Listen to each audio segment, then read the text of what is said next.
Angela Merkel has been named Time Person of the Year. Now, that's a very interesting choice. And some of the other choices were even more interesting. You had Donald Trump, who I thought should have won. I think he was the most enigmatic person on the list.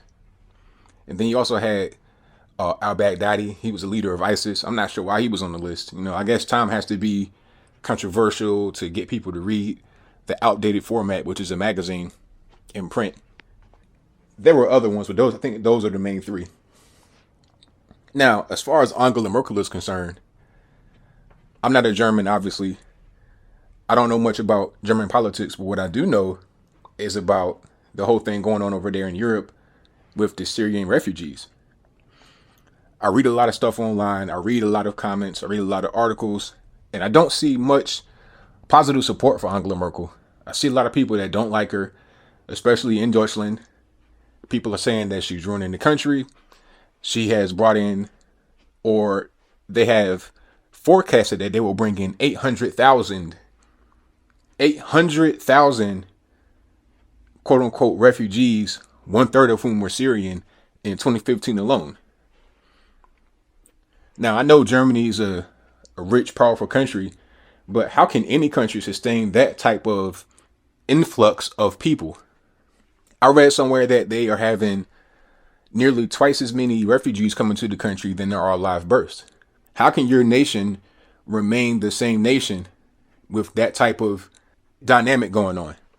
And these people that are brought into the country will also have babies with the people that they came into the country with, and or with Germans that are already there, German women. So what will your country be in 20 years? And Angela Merkel, what's up with her? Have you seen this? Roll it.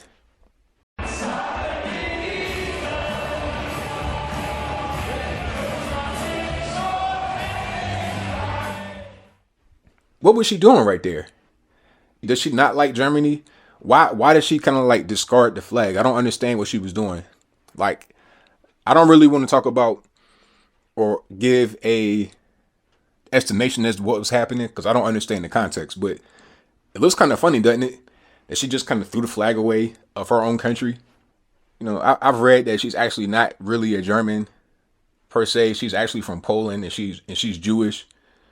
And people are saying that she's not really a true German at heart, and she doesn't really love the country. Now, I don't know if that's true or false. I don't know Angela Merkel. Obviously, I'm not a German, but I know there are Germans out there that speak very good English. I know a lot of guys in Cologne and Berlin. I know you guys speak very good English. I know you can understand me. So if you can comment in the section below, and or if you just know more about Germany than I do, feel free to comment and tell me something about it. And tell me about her. What's her deal? Do you think that Angela Merkel loves Germany and the German people?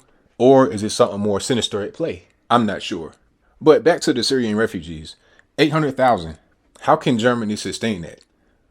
And also, are you guys paying Greece war reparations still? Is that still going on? Because I've also seen that you guys have bailed out Greece on more than one occasion. You send them a lot of money. They're constantly bankrupt. They can't pay their bills. And every time I see on the news, it's always Germany helping them.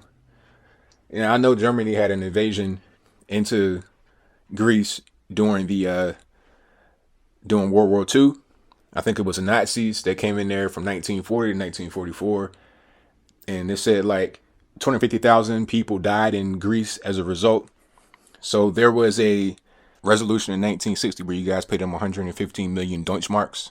And it was supposed to be over at that point, but Greece says that it wasn't. Then it was legally handled in 1990.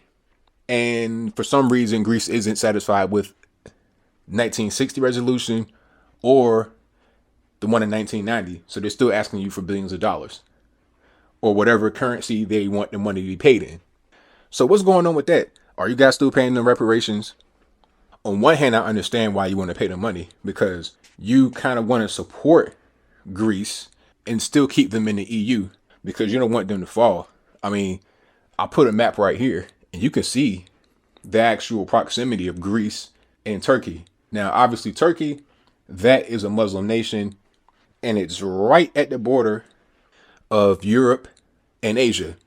Istanbul is actually the official line of demarcation between Europe, which would be on the west, and Asia, which would be on the east, right? So Greece is kind of like a buffer place to keep Islam from continuing to spread into Europe more than it already is in the Balkans. Islam was already the dominant religion in Albania, I want to say Macedonia, and I think maybe Bosnia. So if Greece falls and becomes Middle Eastern, then that will you might see Bulgaria fall, Montenegro, Kosovo. Kosovo is already Muslim, but you're going to see Serbia.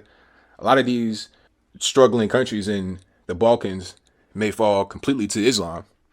And then now you're gonna have a problem with it going up the Adriatic and going into Italy.